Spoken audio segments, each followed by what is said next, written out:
Lesson 38 The Eight Parables of the Lotus Sutra Part 2 The Parable of Jamantangi and the Illusory City on the Road to the Promised Land, Chapter 7.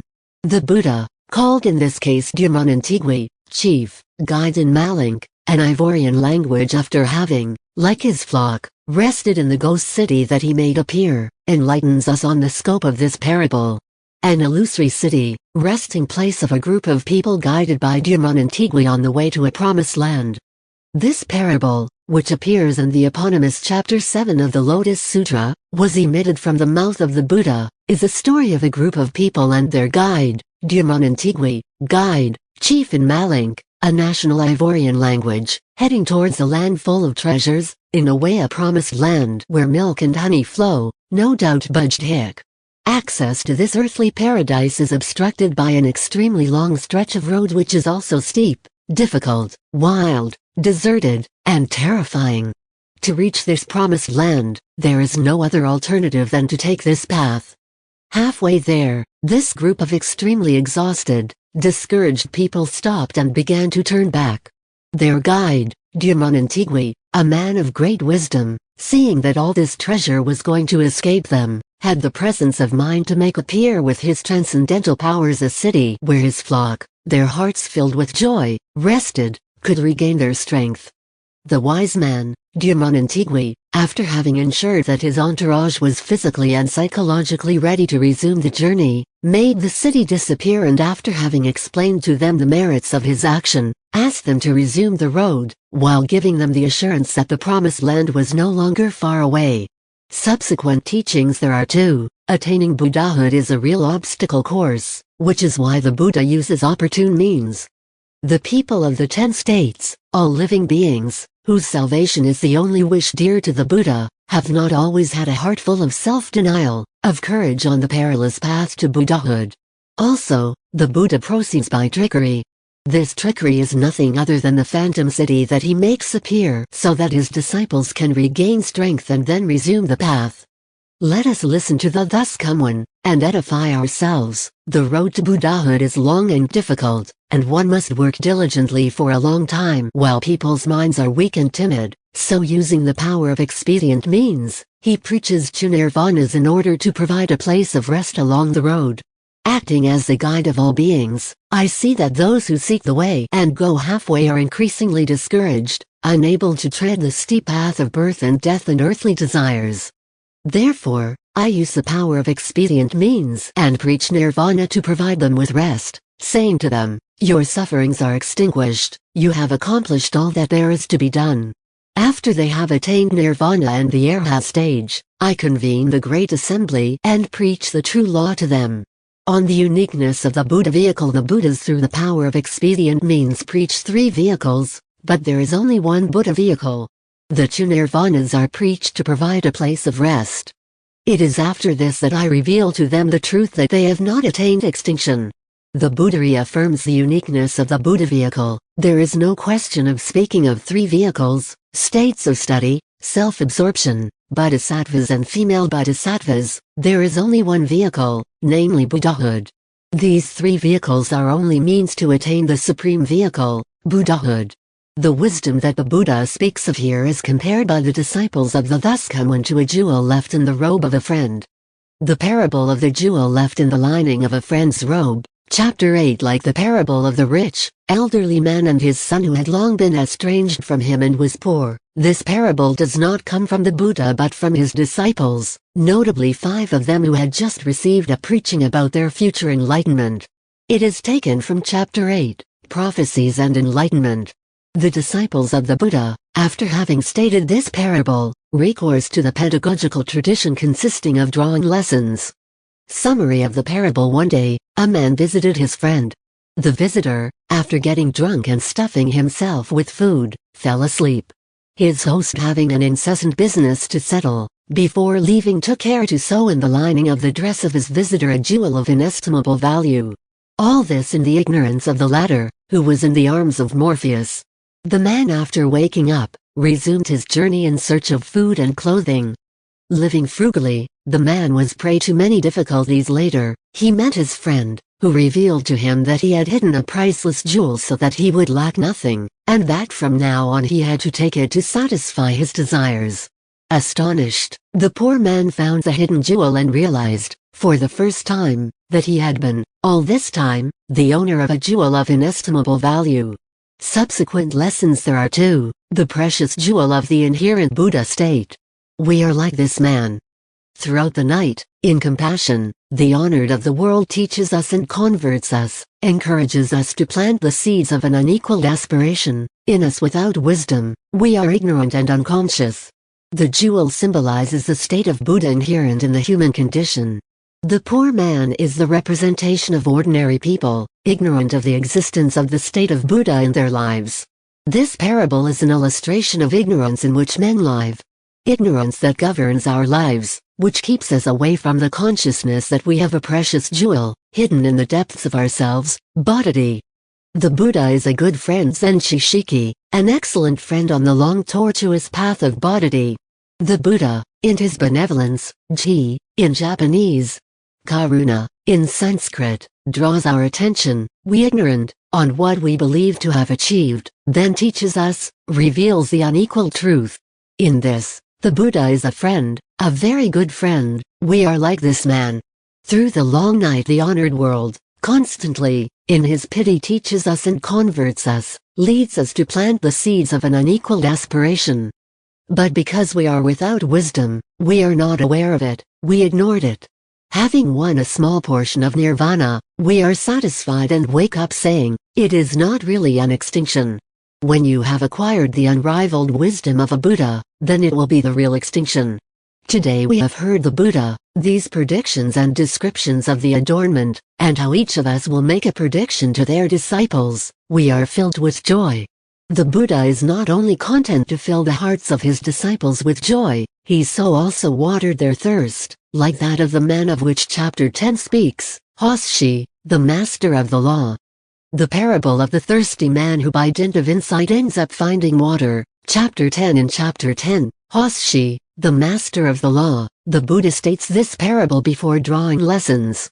The parable in question, King of Medicine, let us admit that there is a thirsty man who wishes to quench his thirst. On a tray, he begins to dig a hole in search of water, however he sees that the soil is dry and that the water is, therefore, still far. However, by dint of obstinacy, he gradually sees the ground humidify until he makes his way in the mud. From now on, he is determined to continue his efforts, especially since he is close to water. The teaching of the Buddha, bodhidharma attainment imperatively involves the Lotus Sutra, which is the cause, bodhidharma reaching being the effect. The way of bodhisattva and female bodhisattva is the same as this. As long as a person has not yet been able to practice this Lotus Sutra, then you should know that this person is still far from perfect and supreme illumination. For what? Because all the bodhisattvas which reach perfect and supreme illumination in all cases do it through this sutra. This sutra opens the door to timely means and shows the form of true reality. Explanation of the parable. In this parable, the thirsty man is the ordinary man or woman who lives in ignorance and who therefore is plagued by the 3 poisons and the 5 impurities. This person, however aware of his state of being insane, will seek to quench his thirst, in this case, the quest for the truth. The efforts he makes to find water is nothing other than the difficulties incurred on the road to bodhidharma. Water to be achieved is nothing more than pure and perfect Buddhahood. Using this parable, the Buddha teaches us that Buddhahood attainment cannot be envisaged outside of adherence to the Lotus Sutra. Except for the Lotus Sutra, no salvation for humanity. The Lotus Sutra is therefore the cause, Buddhahood attainment is the effect. This precious character of the Lotus Sutra is reaffirmed in the last Shakyamunic parable below, the parable of the gem without price in the cap. From this parable set out in chapter 14 Shinraiki, peaceful practice, the Buddha presents himself as the benevolent king of the Dharma, who teaches the Lotus Sutra at the right time. The parable in question, Abhasagnan, sage king in Bede, an Ivorian national language, or king who turns the wheel, which is more a great conqueror, at the end of each conquest rewards his army. Depending on the merit of each of his soldiers, he offers precious stones, rare jewelry, fields, houses, colonies, with the notable exception of the brilliant gem which he jealously keeps in his bun. However, one day, he decides to shed this jewel in favor of his soldier, the most valiant.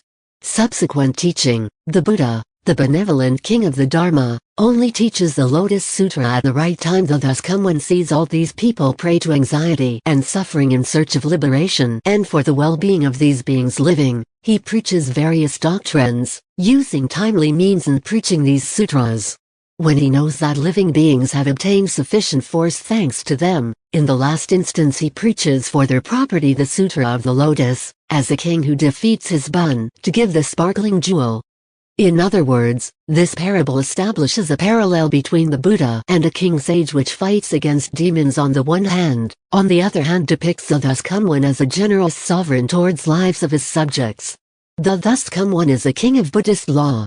Before exhibiting the Sutra of the Lotus Sutra, he professed various probationary lessons.